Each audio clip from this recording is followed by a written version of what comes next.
Olá, gente! Tudo bem com vocês? Sou Keila, professora de História, e vamos para mais um assunto desse nosso momento de retomada. O nosso assunto de hoje é acerca dos astecas, né?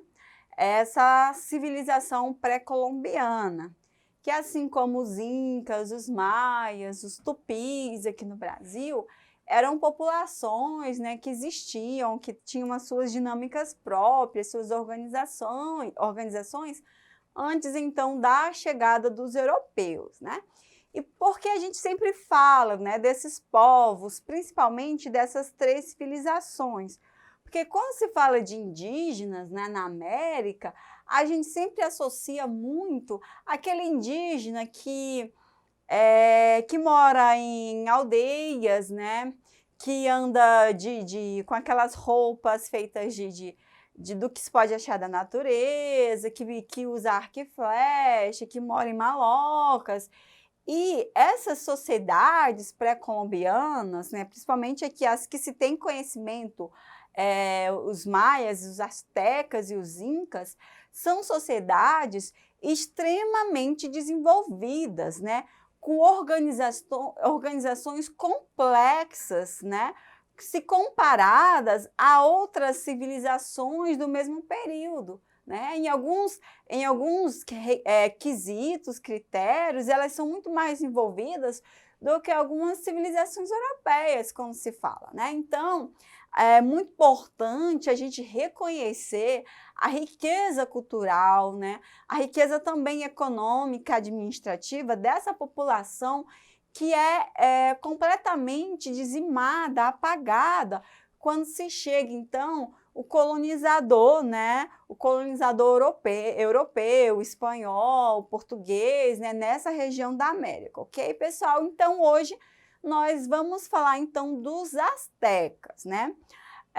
Os astecas, né? Foi um povo, né?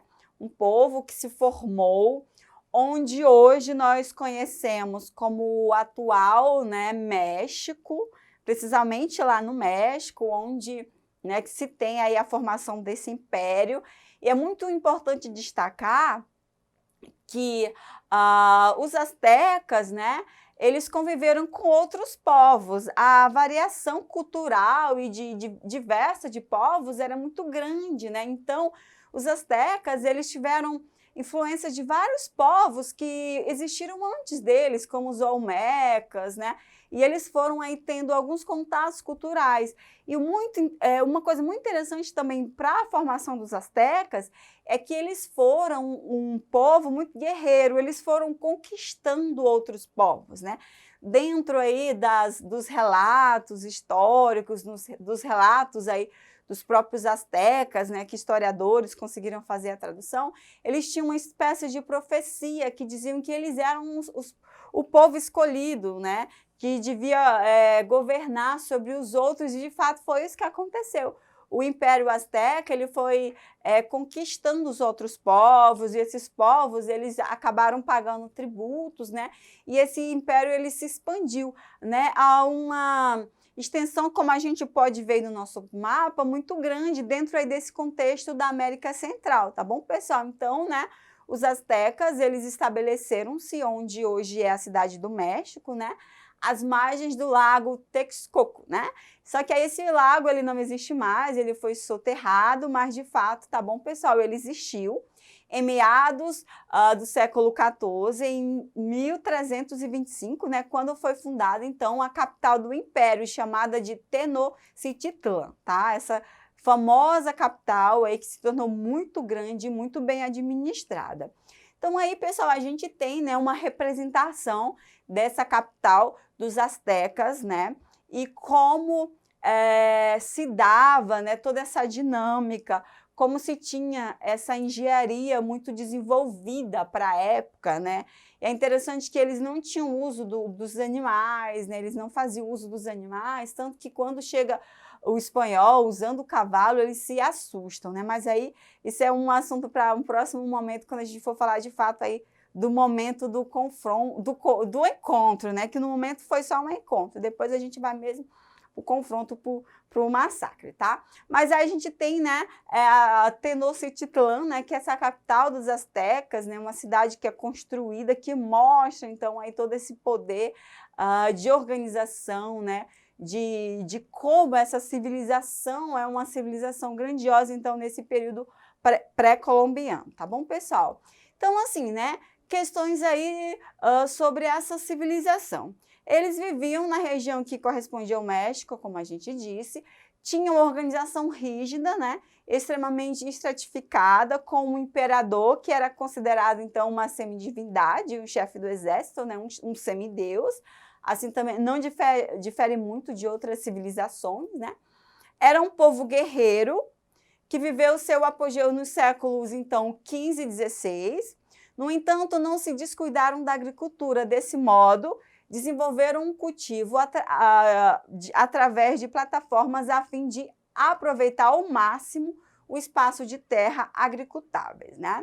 O Império Azteca era formado por quase 500 cidades, num delicado equilíbrio de alianças e rivalidades. O navegador Hernán Cortés aproveitou-se dessa situação para conquistá-lo, né? Então, o que seria isso, pessoal? Como eu disse para vocês, era um império, né, que foi conquistando aí as cidades vizinhas, tendo toda essa relação, existiam várias questões, né?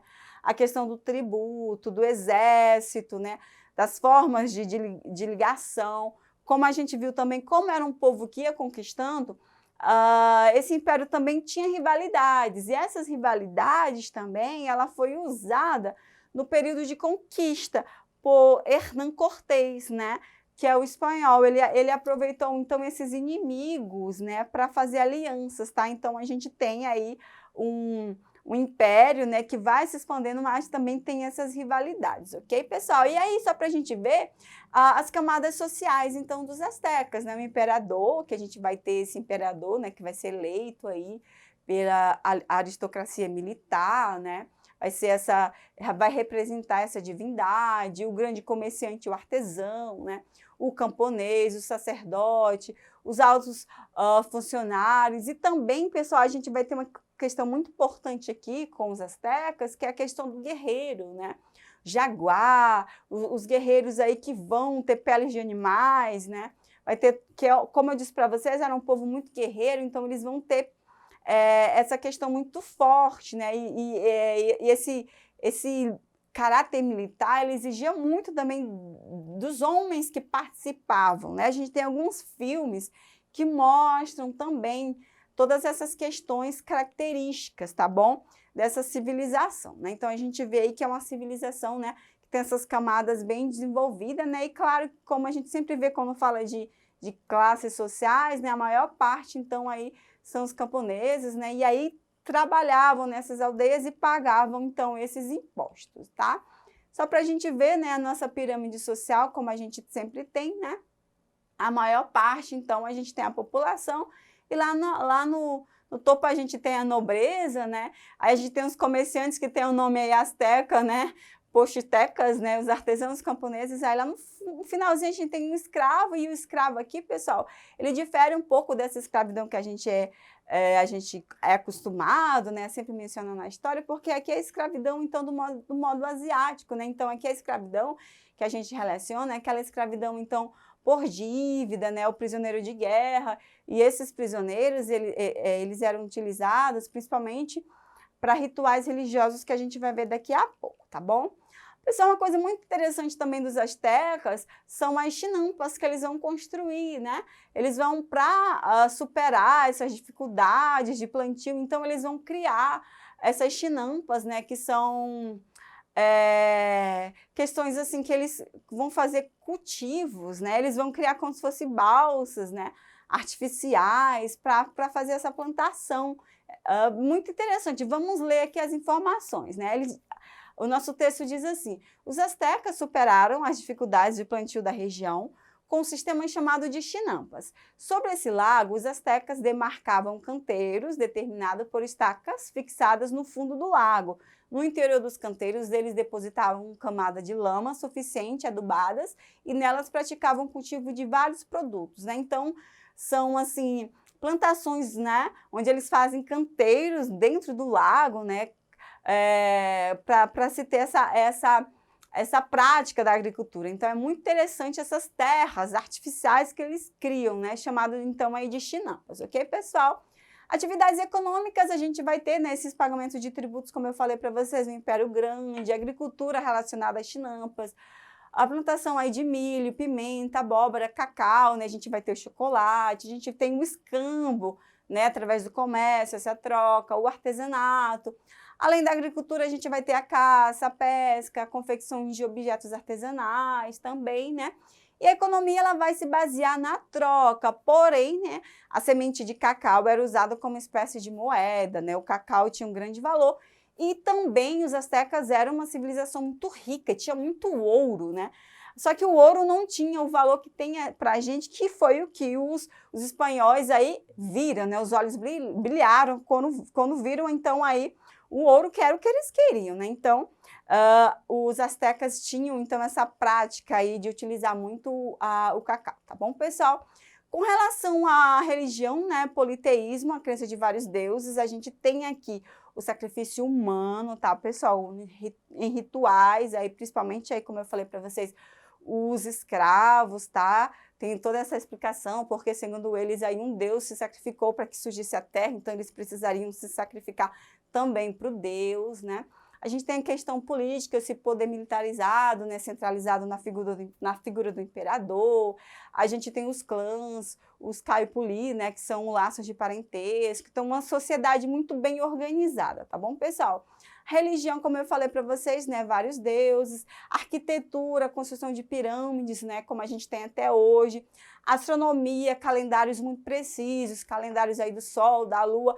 E esses calendários eram tão precisos assim com relação à agricultura, que davam tão certo, que um dos fatores que facilitou de fato a colonização, né, foi justamente isso, né, essa conquista, porque de acordo com as crenças, as lendas que eles tinham, iria chegar um deus, né, de acordo com o ciclo lá do calendário, e de fato chegou Hernán Cortés, né, num cavalo, que eles nunca tinham visto. Então, para eles, ele chegou assim como se fosse um deus, ok, pessoal? Então, vamos para o nosso exercitando aí sobre essa civilização. A cidade de Tenochtitlan localizava-se em uma ilha no meio do lago Texcoco, né? E assim havia um problema crônico na cidade de falta de terras cultiváveis. Esse problema foi resolvido pelos astecas a partir das chinampas. O que eram as chinampas? Imposto obrigatório cobrado das cidades vizinhas que mensalmente tinham como obrigação enviar alimentos para abastecer Tenochtitlan. B. Sistema de uso do solo que garantia uma fertilidade e uma produção de 3 vezes melhor em comparação com povos vizinhos. C. Sistema de cultivo, né, a partir de ilhas artificiais construídas com matéria orgânica que flutuavam sobre o lago Texcoco. D. Sistema de produção no qual era realizada a agricultura de curvas de nível, assim como no caso dos incas. E E, adubo orgânico feito pelos astecas que garantia a boa fertilidade do solo. Claro, né, pessoal? Temos aí o C, esse sistema de cultivo a partir dessas ilhas artificiais, né? Construída, então, com esse material orgânico, tá? Esse sistema de irrigação, né? Altamente tecnológico, então, para a área, né? Se a gente for pensar o que seria, então, tecnologia, ok, pessoal? Então, não esqueçam de acessar a nossa plataforma, pesquisem mais acerca desse assunto e até a nossa próxima aula. Tchau!